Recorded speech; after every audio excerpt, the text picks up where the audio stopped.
The 2020s have brought significant shifts in the music industry, with even some of the biggest artists having disappointing chart performances. In this video, we'll look at every lead single that flopped in the 2020s.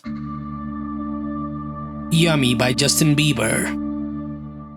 Justin Bieber made his comeback after a 5-year hiatus when he released Yummy on January 3, 2020 as the lead single to his 5th studio album Changes. With a very bizarre promotion strategy across social media, you couldn't really escape it. From the pictures of babies on social media to awkward integrations with influencers and a desperate plea to get it to number 1, it was a marketing disaster. Despite all that, Yummy debuted on number 2 on the Billboard Hot 100, trailing behind Roddy Ricch's The Box, and it quickly fell down the charts, going out of the charts completely after just 15 weeks, which was disappointing for a Justin Bieber lead single. The album didn't do that well either, with many calling it his worst project. The desperation to make the song successful ruined Justin's public perception, and the second single, Intention, overshadowed the song becoming the biggest hit from the album. That led to Yummy being widely considered a significant disappointment and a flop lead single by Bieber standards.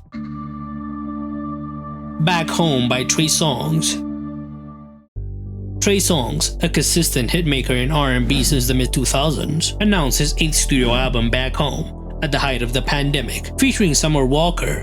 It was released on April 29, 2020. The collaboration with a rising R&B star with a strong following aimed to generate buzz, but it didn't quite connect. Back Home struggled to make a significant impact on the mainstream charts, failing to even touch the Billboard Hot 100, a notable underperformance for a lead single from an artist of Trey's caliber, especially with a popular feature. It was forgotten quickly, and the album it was from also flopped, as it only peaked at number 15 on the Billboard 200, selling just 24,000 units in its first week. The single continued the fall off of Trey Songz in the 2020s, and after a string of nasty allegations, he has faded from the spotlight.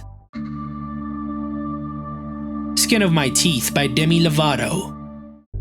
Demi Lovato started off at Disney and became a pop star in the 2010s, following a period of personal challenges and a shift towards a more rock-influenced sound. Skin of My Teeth was released on June 10, 2022 as the lead single from her 8th studio album Holy Fuck. The song marked a clear departure from her previous pop sound, embracing a heavier pop rock aesthetic. Despite the anticipation from her fans, Skin of My Teeth struggled to make a significant commercial impact, not even charting on the Billboard Hot 100 in the US, which was a huge underperformance. It even failed to gain attention within alternative and rock circles, and failed with her pop audience too.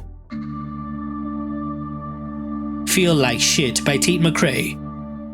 Tate McRae emerged as a rising pop star in the early 2020s when her Billie Eilish knockoff You Broke Me First went viral. As she prepared for her debut studio album I Used to Think I Could Fly, Feel Like Shit was released on November 11, 2021 as its lead single. The song leaned into her melancholic confessional pop style. Despite coming off a decently successful era, the single struggled to translate into a major mainstream hit. It failed to chart on the Billboard Hot 100 in the US, even though it charted in the UK at number 52. Tate seemed poised for a huge breakthrough, but the lead single from her debut album was underwhelming. She went on to have her moment in 2022 with the huge success of Greedy, but her dominant era was supposed to start earlier. Massive by Drake. Drake, one of the most commercially dominant artists of the 21st century, surprised fans with the release of his 7th studio album Honestly Nevermind on June 17, 2022. The album was a big shift, going into house and dance music, and Massive was pushed as a lead single, along with Sticky. The unexpected genre pivot was a risk that didn't really pay off. Despite Drake's unparalleled streaming power and consistent chart presence, Massive did not achieve the success he expected. While the album itself debuted at number 1 on the Billboard 200, Massive peaked at number 14 on the Hot 100 when the album was released, and disappeared from the charts in just 7 weeks. The biggest hit from the album ended up becoming Jimmy Cooks, which was the only rap song on the album, indicating the new sound he was trying out didn't really resonate with his core audience. Ultimately, Massive served as a lead single that didn't quite becoming a defining chart hit and couldn't drive the album to success. Heart Wants What It Wants by Bebe Rexha. Bebe Rexha is the quintessential singles artist, more known for her features than her solo work. She released Heart Wants What It Wants on January 27, 2023 as the lead single from her 3rd studio album Bebe. The song had a more classic pop sound with a disco funk vibe, aiming to ride the wave that was popular at the time. Despite her established presence in pop music, and a consistent output of singles, it struggled to make a significant commercial impact. It failed to chart on the Billboard Hot 100 altogether, a clear indication of its underperformance. While it received some moderate airplay on pop radio, it didn't gain the necessary traction to build the album's hype, as Bebe flopped, debuting at number 132 on the Billboard 200, selling just 10,000 units in its first week. It was a commercial disappointment, indicating the challenging path she had in the 2020s. K-Pop by Travis Scott featuring Bad Bunny in The Weeknd. On paper, K-pop had all the makings of a global smash. It united three chart-dominating titans, Travis Scott, Bad Bunny, and The Weeknd, at the height of their popularity. Released as the lead single from Travis's long-awaited album Utopia, the song debuted in the top 10 of the Billboard Hot 100, peaking at number 7, but the fan response was lukewarm. Despite its high-profile features, many criticized the song's generic production and the lack of cohesion between the artists. The song quickly dropped out of the top 40 within weeks. Streaming numbers were front-loaded and quickly tapered off. As of 2025, K-pop has about 350 million Spotify streams, far less than other singles from Utopia, like Fiend, which is sitting on 1.3 billion Spotify streams. Even the title was criticized for being misleading, as it tried to capitalize on the people searching for K-pop music. While Utopia had a strong debut, K-pop stands out as an awkward mismatched lead. Can't Get Enough by Jennifer Lopez.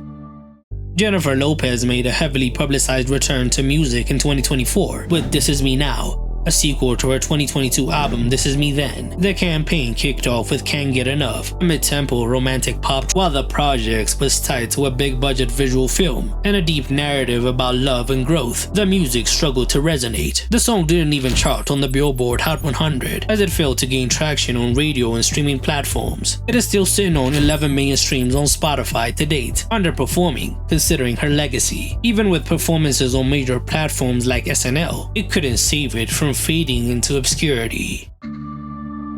Being Like This by Meghan Trainor featuring T-Pain. After finding unexpected TikTok success with Major Look in 2022, Meghan Trainor attempted to ride the momentum into her 2024 comeback with Being Like This, a collaboration with T-Pain. The song had her signature retro-inspired sound and was the lead single to her album Timeless. While it aimed to recapture her early pop success, it missed the Billboard Hot 100 entirely, despite decent promotion. Part of the issue was the song's dated aesthetic. The doo-wop formula that made her a household name back in 2015 no longer resonated in the streaming dominated pop landscape of the 2020s, and as the lead single, it was a flop. Lucky by Halsey. Halsey, once a guaranteed hitmaker, entered 2024 with an experimental pop direction. Lucky was released as the lead single from her fifth studio album, The Great Impersonator. The song marked a stylistic shift, embracing a more guitar-driven alternative rock sound. The release was highly anticipated, especially after her previous album, If I Can't Have Love, I Want Power, received critical acclaim. It was also released with a music video referencing Britney Spears' iconic video for Toxic. Despite the artistic evolution, Lucky struggled to make a significant commercial impact. The song peaked at number 88 on the Billboard Hot 100, a big underperformance for a lead single from an artist who previously achieved top 10 hits like Without Me and Closer. While it gained some traction online, it was considered a flop. Which lead single that flopped in the 2020s did I miss? Tell me in the comments below.